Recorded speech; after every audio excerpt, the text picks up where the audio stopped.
France 24. Dipti's here now with the paper. She's starting with an exclusive report by the Palestinian Red Crescent account about what happened to those 15 medics killed by Israeli forces last September. Yeah, that's right. Last March, rather, Stuart. It's an exclusive from The Guardian. Today you have it here.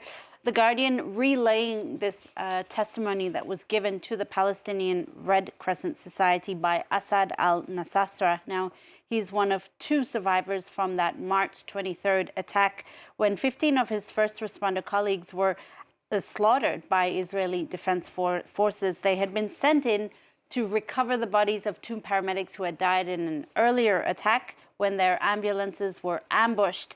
Now, Nasasra detailed what happened that day to the PRCS, telling them that he heard Israeli troops shooting his colleagues while some of them were clinging to life.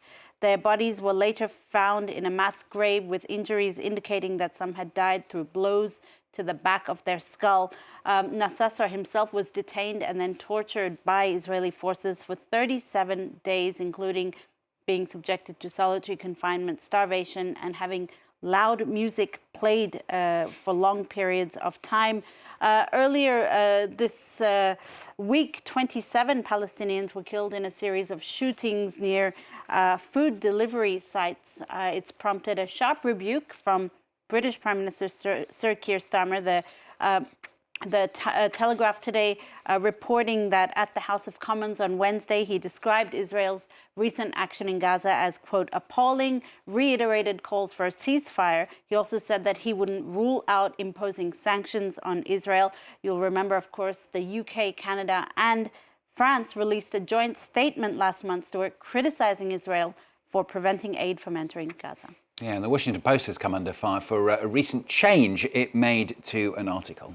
Yeah, that's right. Rarely are amendments to newspaper articles so controversial, but this one is. The Middle East Eye reports that it actually relates to the attack I mentioned earlier on 27 Palestinians this week. The initial article from the Washington Post, as you see here, it's basically said that Israeli troops had killed more than 30 people near a U.S. aid site in Gaza.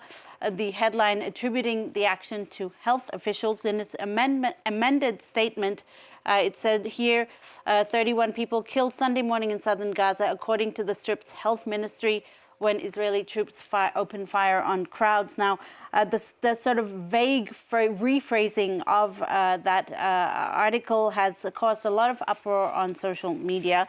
You can see one reaction here from one social media user who calls it absolutely reprehensible journalism. There were thousands of Palestinian civilian witnesses to the massacre who could have corroborated this story. So really being criticized for the vague rewording of who was responsible for that attack.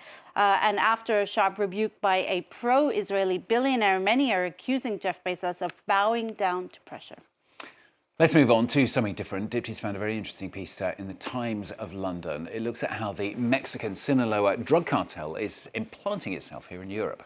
Yeah, absolutely, at least trying to. The Times recounts this recent raid on the southern French city of Laval, not far from Saint-Tropez.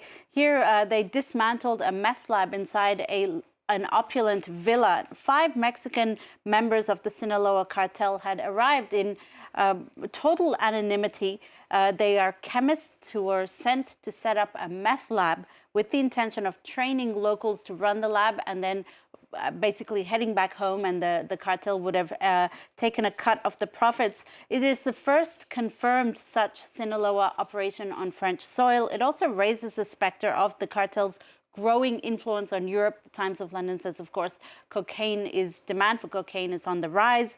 Detectives believe about 400 kilograms of methamphetamine was produced in Laval to be sold locally, but also smuggled as far as New Zealand with a estimated value of more than 11 million euros. Dipsy's been dipping her nose into the French papers today. They are ecstatic, not surprisingly, over Loïs Boisson, the French tennis women's dream run at Roland Garros. Yeah, it continues. A dream run is probably not even sufficient to describe what she's done in the last week or just the last 5 days. The world number 361, Loïs Boisson, literally shot out of obscurity to topple first world number 3, Jessica Pegula, and then world number 6, Mira Andreeva, in the quarterfinals. She'll be playing her semi-final today against world number 2, Coco Gauff.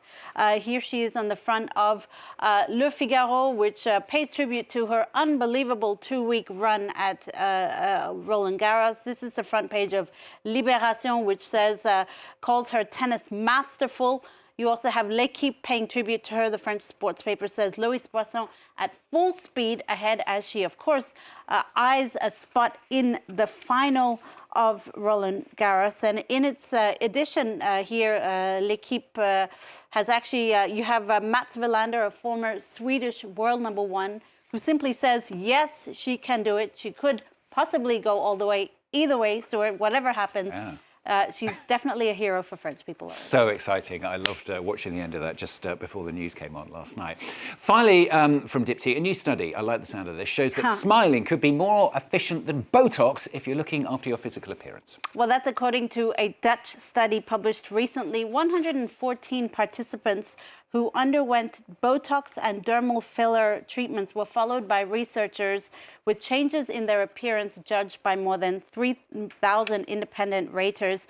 I'll spare you the details. Basically, their conclusion, Botox only offered small increases in desirability of people in short-term relationships, none at all in long-term relationships. Their conclusion is if you are taking Botox to appear more beautiful, you could just go for the far less cheaper alternative, smiling, Stuart. Although this is not a problem you have. I was going to say, you'll be all right. You'll be all right, Dipty. You're always smiling. Dipty Keller with the very smiling papers on France 24.